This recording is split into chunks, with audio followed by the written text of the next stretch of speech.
그래서 엄마가 화를 내면 아이가 상처를 입는다. 이거는 그래서 아이한테 정신적으로 문제가 생긴다. 네네. 그런 얘기를 많이 하잖아요. 많이 하죠. 그래서 화내면 안 된다. 내가 화내고 나면 죄책감에 빠지고 말도 안 된다고 생각하거든요. 아니 어떻게 화를 안 내고 아이를 키워요? 화 안 내면 엄마 병들거나 엄마 병들죠. 아이도 병들어요. 대기자 TV. 안녕하세요. 교육 고민 대신 물어봐주는 교육대기자 TV, 저는 대기자 방종임입니다.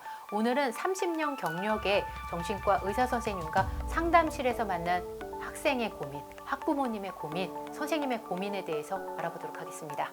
정신과 의사면서 엄마 심리 수업 또 강강술래학교 저자 윤우상입니다. 반갑습니다. 선생님 지난번 모셨을 때 너무 반응이 좋아서요. 아이고 예, 감사합니다. 예, 다시 모시면 좋겠다는 의견들이 너무 많았습니다. 예. 그런데 요번에 책을 내셨는데 초등 입학 자녀를 둔 부모님들 메시지를 남겨주셨더라고요. 편지 형식으로 들려주셨는데 계기가 있으실까요? 학부모님, 그다음에 선생님들 상담을 자주 하거든요. 근데 학부모님도 학교에서 아이들 문제 때문에 아파하시고, 그리고 선생님도 또 학교에서 여러 가지 일들 때문에 아파하시고, 그래서 상담을 받으러 오시는 분들이 많은데 네. 학부모님하고 학교 선생님하고 약간 좀 경계심이 있지 않나.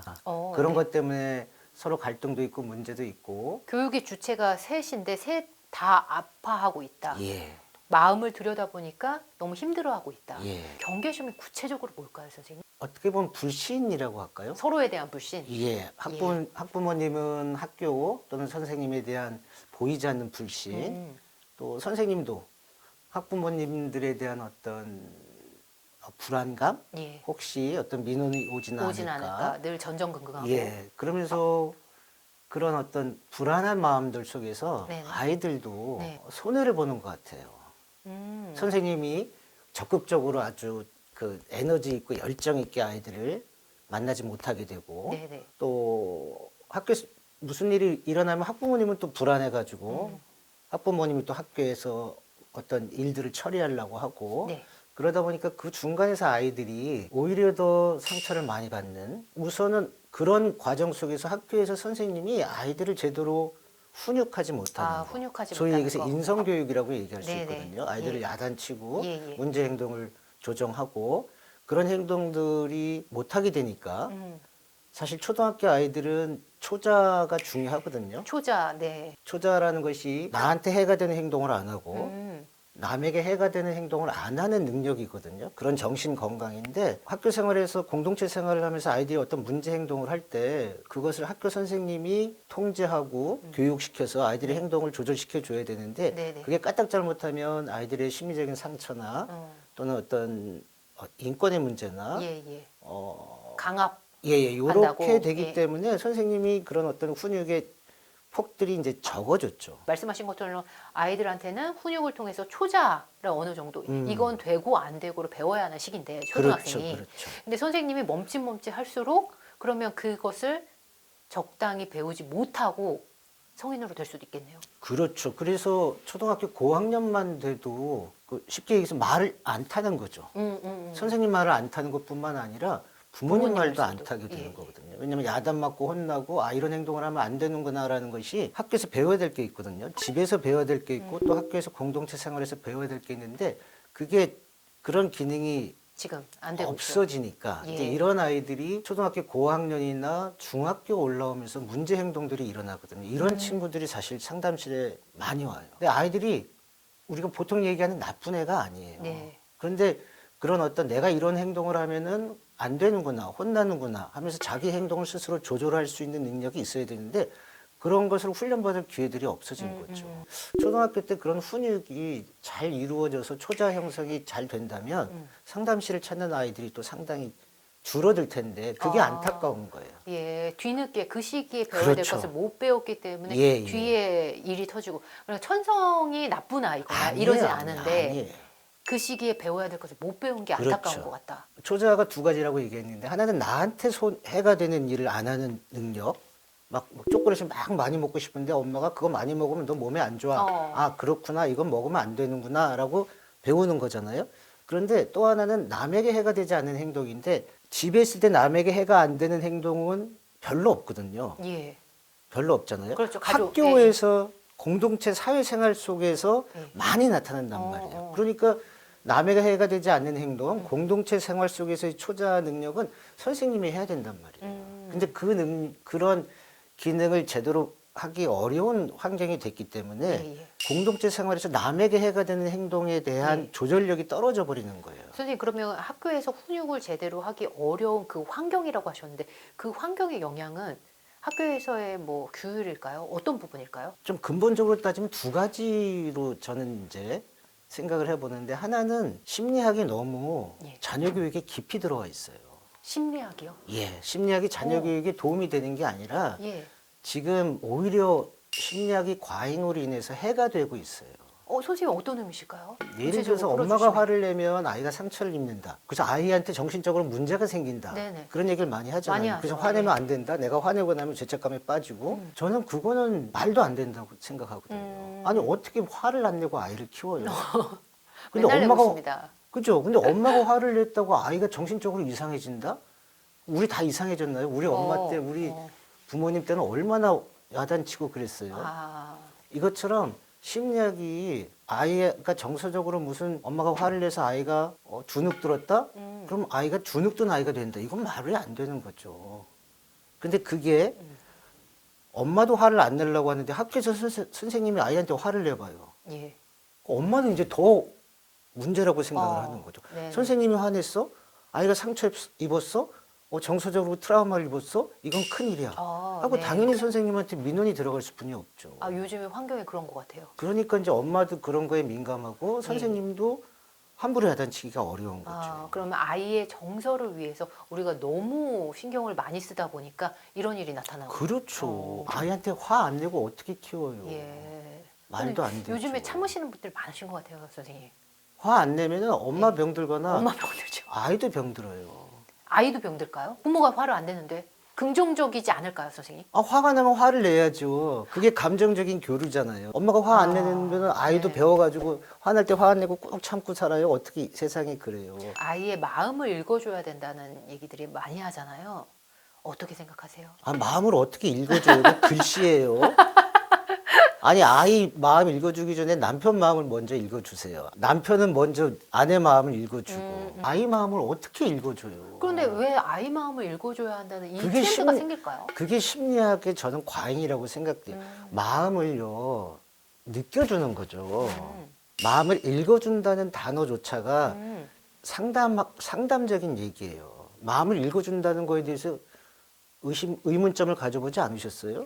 오, 마음을 진짜 읽어준다고 하네요. 읽어준다는 건 생각이에요. 예. 생각이거든요. 마음은 느껴주는 거지. 느껴주는 거다.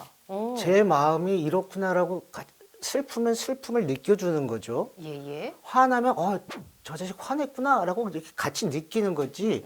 이 느낌을 차단하고 머릿속으로 제가 왜 화를 냈을까? 너 이것 때문에 화냈구나.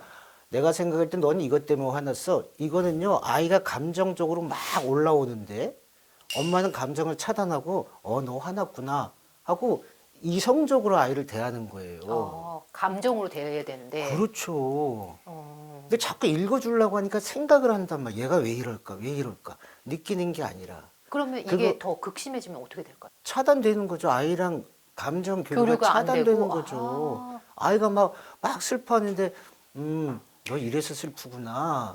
처음에는 어렸을 때는 엄마가 내 마음을 잘 아는구나 하지만 나중에 중학교 고등학교 때 너 이래서 화냈구나 그럼 엄마 이 뭐야 이거 교류가 안 돼요. 예. 너 화났냐? 왜 화났냐? 이러면 되죠 그냥. 예. 야 너 화나니까 엄마도 짜증난다. 이게 정상이에요. 아이의 마음을 읽어준다는 용어는요 상담사들이 쓰는 용어예요. 내담자의 마음을 잘 읽어줘라. 너 그 내담자의 마음을 잘 읽어줬어? 그래서 상담자 교육받을 때 내담자의 마음을 잘 읽어줘야 된다. 이렇게 교육을 받아요. 그 단어가 그대로 지금 아이한테. 엄마가 아이의 마음을 잘 읽어줘야 읽어줘. 된다라고 나온 거예요. 어떻게 아이의 마음을 읽어줘요? 그러니까 상담사는 예. 내담자가 화낸다고 같이 화 안 내잖아요. 안 내죠. 그냥 네 그러셨어요 하면서 맞습니다. 왜 이 마음이 이럴까? 왜 나한테 화를 낼까를 머릿속으로 생각하는 거예요. 네네. 그래서 이래서 화가 나셨군요. 예. 이게 읽어주는 거예요. 근데 엄마가 어떻게 그걸 하냔 말이야. 얘가 막 나한테 화를 내는데 너는 이래서 화가 났구나. 너 요것 때문에 화내. 이게 읽어주는 건데 네. 이건 상담사가 내담자한테 하는 치료적인 행위란 말이에요. 치료적인 행위다. 선생님 그러면 기본적으로 이렇게 마음을 읽어준다는 것은 상대방이 지금 고민이 있고 치료를 덜어주는 역할을 엄마가 해야 된다는 얘기네요. 엄마가 아이의 마음을 읽어줄 때는 네네. 일상에서 읽어주는 게 아니라 평상시에 늘 읽어주는 게 아니라 아이가 무슨 위기 상황에 처했을 때, 아이가 한정돼. 큰 감정적인 동요가 있을 때. 동요가 있을 때, 그래서 엄마랑은 그냥 지지고 볶는데 네네. 갑자기 엄마랑 관계가 아주 심각해졌을 때, 그때 엄마가 지지고 볶는 게 아니라 그때 제3자 입장에서 얘가 나 때문에 많이 힘들구나 하고 지지고 볶지 않고 그때 읽어주는 거죠. 얘가 왜 나 때문에 화를 냈을까 하고. 그걸 평상시에 하는 게 아니라. 평상시 하는 거 아니에요. 네. 이렇게 과잉된 것을 정답으로 여기는 부모님들 많이 찾아오시죠. 그러니까 아이가 더 이상해지죠. 더 이상해져요. 엄마랑 감정적인 소통이 네네. 오히려 안 된다니까요. 아이는 자기 얘기를 못 해요. 엄마 짜증나 그러면 너 짜증나냐? 야 엄마도 짜증나. 이게 정답이거든요. 네. 실제로 얘기하면 어떻게 예. 보면 자연스러우니까요. 어. 왜냐면 다혈질 엄마들도 있잖아요.